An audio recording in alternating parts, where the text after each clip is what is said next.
वरहमतुल्लाहि वबरकातुह। मुहतरम नाजरीन, मैं आपको उर्दू लिख कर दिखाऊँगा कलम से, लकड़ी वाले कलम से। ये मेरे हाथ में रोशनाई है जो अब से आपने बहुत पहले ज़माने में देखी होगी, और ये रोशनाई का रिवाज बिल्कुल ख़त्म ही होता जा रहा है। तो मैं आपको इस रोशनाई से लिख कर दिखाऊँगा।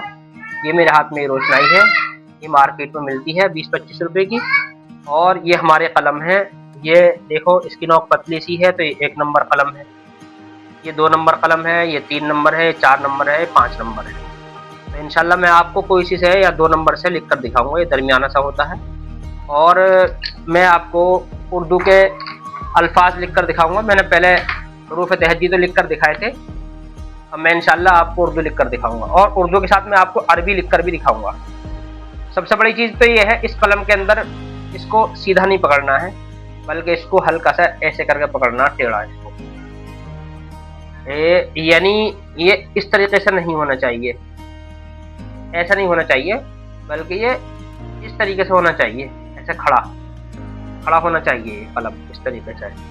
तो ये इस चीज़ का ख्याल रखना है। और हमने ढक्कन में थोड़ी सी रोशनाई करेंगे, क्योंकि अगर हम ढक्कन में नहीं करेंगे तो कभी कलम ज़्यादा भीगेगा, कभी थोड़ा भीगेगा, तो इसलिए कभी रोशनाई ज़्यादा लगेगी, कभी कम लगेगी। तो ढक्कन में करने से हर लफ्ज़ बराबर आएगा। जब हम कोई भी लफ्ज़ लिखेंगे तो बिल्कुल बराबर आएगा हर लफ्ज़, वरना तो कभी अगर हम इसमें रोशनाई में डालेंगे कलम को, शीशी में, तो कभी ज़्यादा डूब जाएगा कलम, कभी कम डूबेगा। इसलिए हमने इसमें करी है। देखो कितना अच्छा बना है अलिफ ऐसे ही बा बनाएंगे, तो इस तरीके से लिखते हैं इसको, ऐसे पकड़ते हैं इसको खड़ा करके। यानी कि ये जो लिखाई है डंडे वाली, ये तो आनी चाहिए बारीक, और जब इस तरीके से खींचेंगे इधर को तो ये आनी चाहिए मोटी। इस चीज़ का ख्याल रखना है, और इसी आधार पर पूरी उर्दू लिखी जाती है। ऐसे अगर ऊपर से नीचे को खींचना है तो बारीक, और इधर को खींचना है सीधा तो ये मोटा। तो अब जितना ये खिंचता जाएगा उतना ही ये घूमता जाएगा। देखो इस तरीके से। बहरहाल, पहले मैं आपको अरबी का एक लफ्ज़ लिख कर दिखाता हूँ। देखो, ये एक किताब है अरबी की मेरे हाथ में, मुफीदुत तालिबीन। तो उसमें बहुत सारी ये कहावतें हैं, बहुत सारी, तो मैं एक लिख कर दिखाता हूँ आपको। एक ये है, एक कहावत है, ये इसमें लिखी हुई है, इज़ा क़ल्ल मालुल मर्इ क़ल्ल सदीक़ुहु। यानी कि जब आदमी का माल कम हो जाता है तो उसके दोस्त भी कम हो जाते हैं। ये बात बिल्कुल हकीकत है, ये अरबी की कहावत है। तो मैं पहले इसको इंशाल्लाह अरबी में लिखूंगा। पहले देखिए, अब अरबी में कैसे लिखेंगे। कलम को उसी तरीके से पकड़ना है जिस तरीके से उर्दू में हम पकड़ते हैं। तो थोड़ा सा ऐसे थोड़ा कुछ फ़र्क होता है, ज़रा सा। इधर थोड़ी सी रोशनाई ज़्यादा हो गई है इसके अंदर। इधर इधर हो गया। इज़ा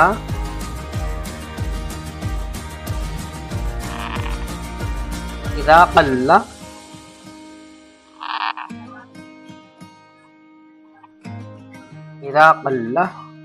मालुल मर्इ,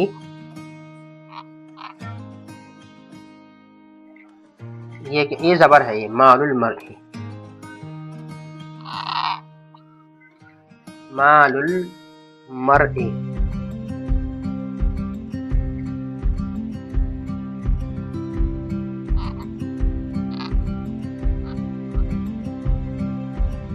इज़ा क़ल्ल मालुल मर्इ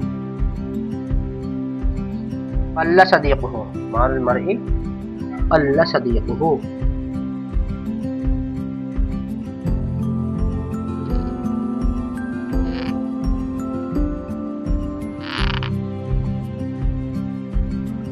क़ल्ल सदीक़ुहु।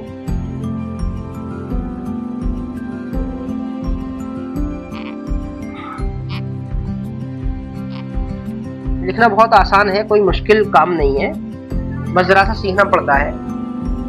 अच्छा, ये जो कलम होता है, इस कलम की ख़ास बात ये होती है कि जिसने इस कलम से लिख लिया वो कभी ज़िंदगी में मार नहीं खाएगा, और जिसने इस कलम से नहीं लिखा तो कभी न कभी उसकी लिखाई में ज़रूर गलती आती है। हमने देखा है कि जो उर्दू से बहुत इंटर और बीए और टीचर जो होते हैं, सरकारी टीचर भी उर्दू के, तो हमने ये देखा है कि जो सरकारी टीचर भी होते हैं, ये ज़बरदस्त लगा देते हैं हम, जो सरकारी जो टीचर होते हैं उनकी भी उर्दू की हैंड राइटिंग में कमी होती है, देखते हैं। लेकिन उनको तो खैर पता नहीं होती कि ये कमी है, तो हम ही बता सकते हैं। तो वो वजह उसी की ये होती है कि उन्होंने ये कलम नहीं चलाया कभी। क्योंकि और दूसरी चीज़ ये है कि अगर किसी चलाने के लिए कहें भी तो वो इसको हकीर समझता है कि फालतू की बात है ये। देखो कितना अच्छा लग रहा है। अभी हम इसको और अच्छा भी कर सकते हैं। तो मैं कोई और वीडियो बनाऊंगा जिसमें सजा कर दे लिखते हैं। तो फिर मैंने वैसे ही दिखाया, पेन चलाने का तरीका दिखा रहा हूँ। अब इसको देखो, इसका मैं उर्दू में लिखता हूँ। जब आदमी का माल कम हो जाता है तो उसके दोस्त भी कम हो जाते हैं। तो देखो, जब इस कलम से नहीं लिखते हैं तो उसकी फिर इसमें दिक्कत ये आती है कि हमेशा उसकी जो हैंड राइटिंग है, तहरीर है उसकी, उसमें कोई ना कोई कमी जरूर रह जाती है। वो जिंदगी भर रहती है कमी। देखो, जब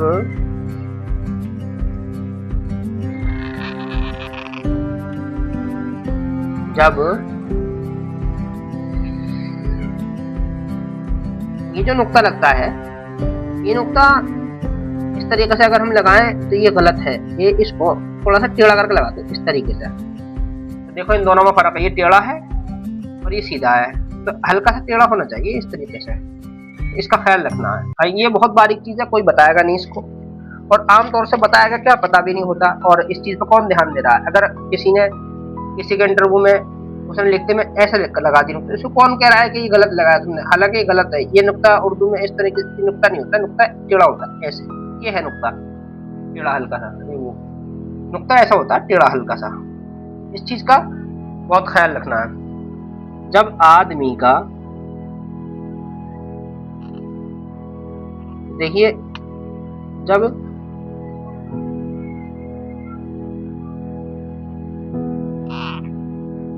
आदमी का माल कम होता है,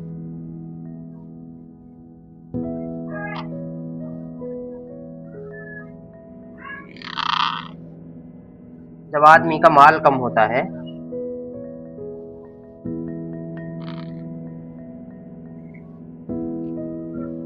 या माल कम हो जाता है,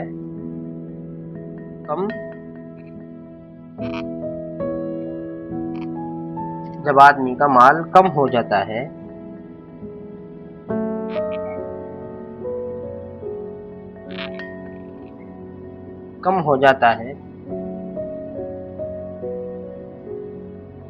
इधर जगह कम है तो है इधर बना देते हैं।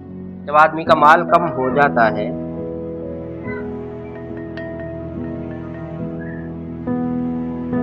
तो उसके दोस्त भी कम हो जाते हैं। तो इस कलम को चलाने का ये बहुत बड़ा फायदा। अच्छा, ये कलम मिलेगा कहाँ? ये कलम देखो, या तो बम्बे वगैरह होते हैं, जैसे कहीं खेती होती है तो वहां पर सरकंडे के पेड़ होते हैं। तो अगर सरकंडे के पेड़ हैं तो आप वहां से सरकंडा तोड़ सकते हैं, थोड़ा अच्छा से अच्छी क्वालिटी का हो, और उसमें से बना सकते हैं। वैसे असल तो कलम सरकंडे का नहीं होता, बल्कि बांस का होता है। बांस का कलम आजकल आना बिल्कुल बंद हो गया है, और बहुत तलाश के बाद भी बांस का कलम अब मिलना बंद हो गया। मुझे तो अब मिला नहीं। कुछ दिन पहले तक मिलता था, लेकिन अब नहीं मिलता। तो अब मजबूरी में ही सरकंडे का ही कलम चलाना पड़ता है। अच्छा, अगर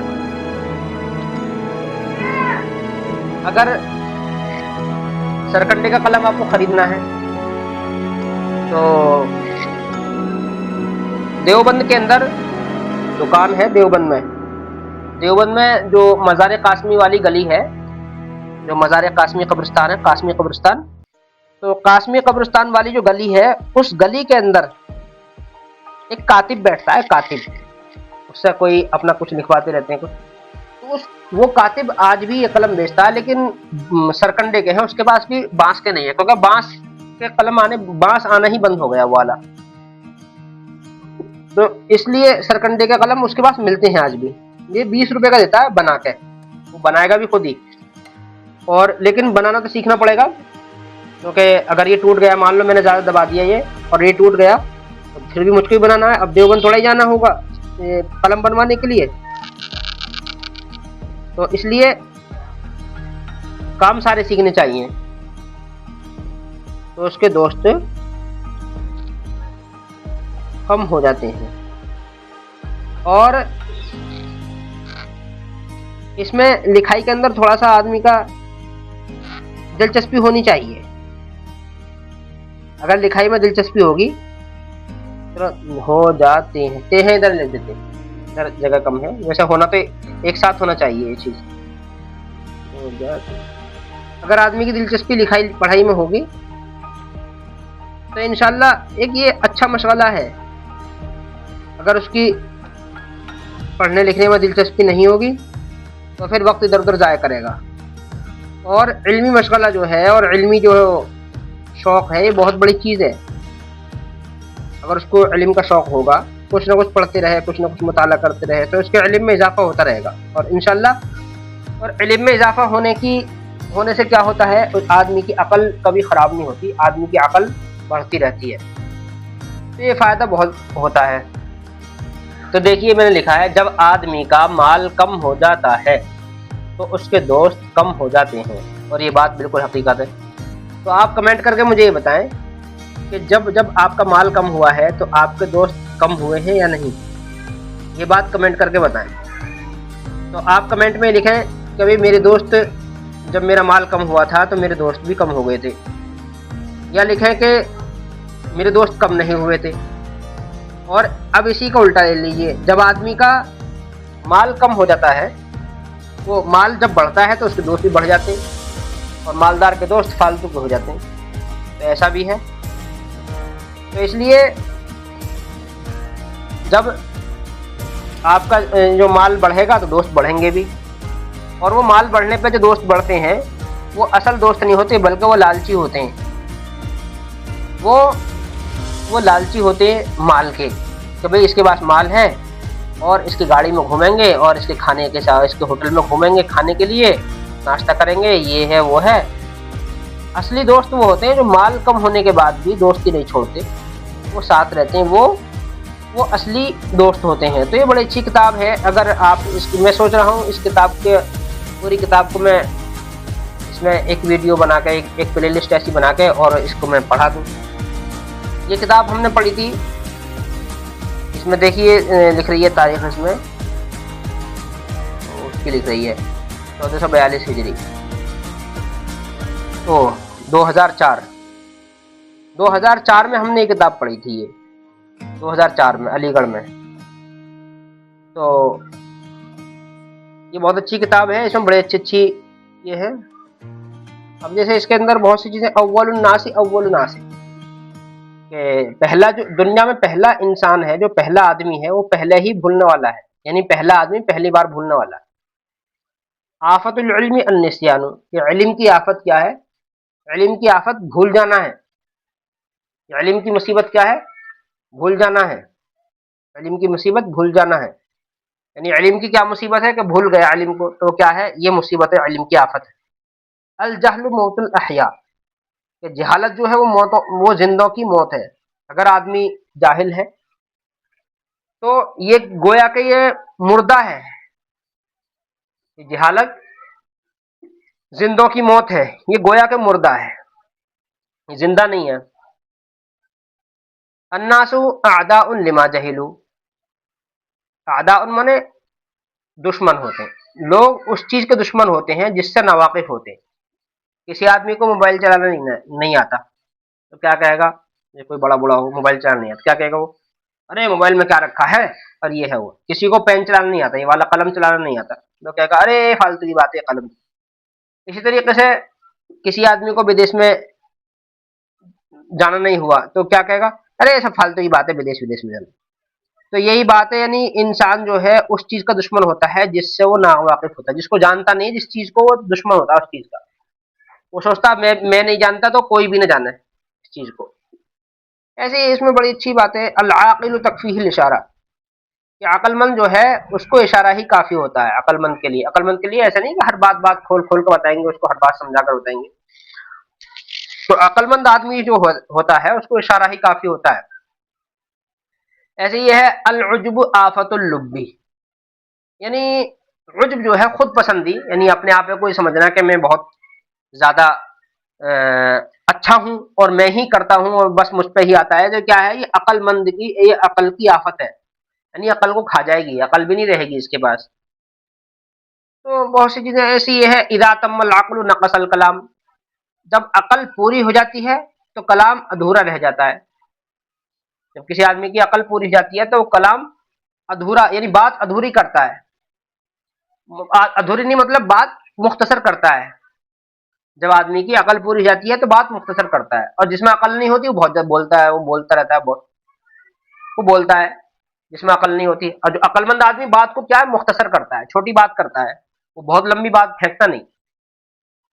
ऐसे ही है अल अदब जुन्नतुल लिन्नास, कि अदब जो है वो अदब, जुन्नतुन कहते हैं ढाल को, अल अदब जुन्नतुन लिन्नास, अदब इंसानों की ढाल है।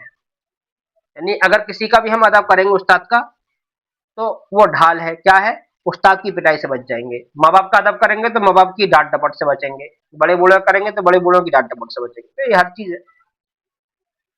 तो ऐसी अल हिर्सु मिफ्ताहुद्दिल्ली, के लालच जो है, लालच वो जिल्लत की कुंजी है। अगर कोई आदमी लालची होता है तो ये गोया के जलील होने की चाबी आ गई इसके पास। तो बहुत चीजें ऐसी है, देखो अल जाहिलु यरदा अन नफ्सिही, जाहिल आदमी जो है वो अपने आप से राजी रहता है।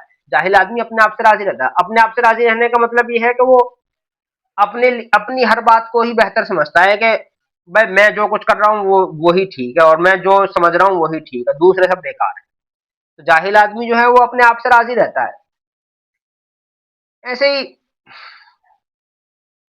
अन्नासु बिल लिबासी, कि लोग जो हैं वो पहचाने जाते हैं लिबास से, कि किसी का भी लिबास देखकर उसको पहचान सकते हैं। जैसे पुलिस वाले को उसकी वर्दी देखकर पहचान सकते हैं, फौजी को उसकी वर्दी देखकर पहचान सकते हैं, स्कूल का कोई बच्चा है तो उसकी ड्रेस को देखकर पहचान सकते हैं। ऐसे ही कोई भी है, अगर लिबास जैसा है, अगर किसी ने लिबास सुन्नती पहन रखा है तो समझो अल्लाह वाला है ये। ऐसे ही लिबास जो है अगर कैसे पहन रखा तो उससे पहचान जाते हैं। लिबास अगर सतर दिखाई दे रहा है तो समझे ये बेवकूफ है, या ये जो है बेशरम है। तो बहुत चीजें हैं।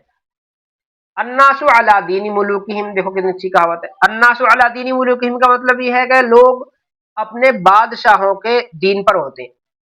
यानी कि जैसा हाकिम वक्त होता है, वक्त का जो हाकिम होता है, लोग ऑटोमेटिक हाकिम के वक्त, लोग ऑटोमेटिक वक्त के हाकिम का मजहब कबूल कर लेते हैं। जैसे मुल्क के अंदर जिस पार्टी की सत्ता आती है तो लोग ऑटोमेटिक उसके फैन बनते चले जाते हैं उसके, और ऑटोमेटिक उसी मजहब को और उसी जाति को, उसी बिरादरी को और उसी चीज को क्या है ज्यादा वो बढ़ोतरी होने लग जाती है। तो जिस जिस दीन का, जिस मजहब का भी बादशाह होता है तो लोग ऑटोमेटिक उस पर उसी मजहब को कबूल करने लग जाते हैं। तो क्या अन्नासु अला दीन मुलूकिहिम, तो ये क्या कहावतें हैं ये। अल कर्ज मिकराजुल मोहब्बत, यानी कर्ज जो है वो मोहब्बत की कैची है, यानी कर्ज जिससे ले लिया तो मोहब्बत उससे खत्म हो जाती है। तो कर्ज मोहब्बत की कैची है। तो बहुत सारी चीजें हैं। अल मरउ यकीसु अला नफ्सिही, कि आदमी जो है वो अपने आप पर कयास करता है, जैसा खुद होता है दूसरे को भी ऐसे ही समझता है। जैसा कोई चोर हो तो कहीं से जाएगा वो तो सोचेगा कि यार यहाँ चोर तो नहीं, मेरी बाइक चोरी ना हो जाए, कि मेरी साइकिल। और जो चोर नहीं होगा बेचारा, कभी उसने चोरी नहीं करी, चोरी को जानता नहीं, तो वो कहीं साइकिल में ताला भी नहीं लगाया छोड़ देगा, कभी कोई चोरी नहीं करता। अब उसको पता ही नहीं कि चोरी कैसी होती है। तो ये चीज है। तो इंसान जो है वो दूसरे को भी अपनी तरह ही समझता है। अल जिन्सु यमीलु इलल जिन्सी, का जिन्स जो है वो जिन्स की तरफ माइल होती है, जिन्स जिन्स की तरफ माइल होती है। मान लो कोई किसी की कोई बिरादरी है तो वो उसी की उस अपनी बिरादरी की तरफ माइल होगा। किसी का कोई मजहब है तो वो अपने मजहब की तरफ माइल होगा। कोई आलिम है तो वो आलिम की तरफ जाएगा। कोई टीचर है तो वो टीचर के पास जाना ज्यादा पसंद करेगा। कोई स्टूडेंट है तो उसकी दोस्ती स्टूडेंट से होगी। कोई औरत है तो वो औरत से ज्यादा दोस्ती होगी। तो क्या है, अल जिन्सु यमीलु इलल जिन्सी, कि जिन्स जिन्स की तरफ माइल होती है। अल करीम इज़ा वअद वफ़ा, कि करीम जो है, करीम मतलब नेक आदमी जो है, नेक आदमी वो जब वादा करता है तो उसको पूरा करता है। नेक आदमी, करीम आदमी जब वादा करता है तो उसको पूरा करता है। तो ये सब चीजें हैं। अल इंसान हरीसुन फीमा मुनिया, कि इंसान जो है वो उस चीज का लालची होता है जिससे उसको रोका जाता है। बच्चों से कहे फला जगह नहीं जाना है तो बच्चे उस जगह जरूर जाएंगे। बच्चों से कहे मोबाइल नहीं चलाना, बच्चे उस मोबाइल जरूर चलाएंगे। किसी आदमी से कहे तुमको फला तो फला काम नहीं करना, तो अब उसको सोचेगा फला काम में क्या चीज है ऐसी जो फला काम से मुझे रोक रहे हैं, देखूं तो सही इसमें क्या है। तो इंसान जो है वो उस चीज का लालची होता है जो जिस चीज से उसको रोका जाता है। अस्सिद युंजी वलकिद बुयुहले, कि सच जो है वो निजात देता है और झूठ हलाक कर देता है। इजाफात का लदब फल जमिल समत, फल जमिल समता, यानी जब तुझसे अदब फौत हो जाए, जब तुझ पर अदब करना ना आए तो फिर चुप रह, तो फिर चुप चुप रह फिर, यानी अगर अदब नहीं हो रहा तो चुप रहो। तो ये भी एक तरह से अदब है। इजाफात कल हया फफअल मा शिता, कि जब तेरी शर्म खत्म हो जाए तो फिर जो चाहे वो कर, तो फिर जो चाहे वो कर। तो ये सब चीजें हैं बहरहाल। तो ये मैंने लिख कर दिखाया है यहाँ पर आपको। तो इंशाल्लाह आपको अच्छा लगा होगा ये। तो बस यहीं पर करते हैं इंशाल्लाह। इस किताब की भी एक पूरी प्लेलिस्ट बनाएंगे पूरी किताब को पढ़ाने की। इसको मुफीद तालिबीन ये किताब है, बहुत अच्छी किताब है। ये सिलेबस में पढ़ाई जाती है मौलवियत में, साले दौम में पढ़ाई जाती है। अस्सलाम वालेकुम।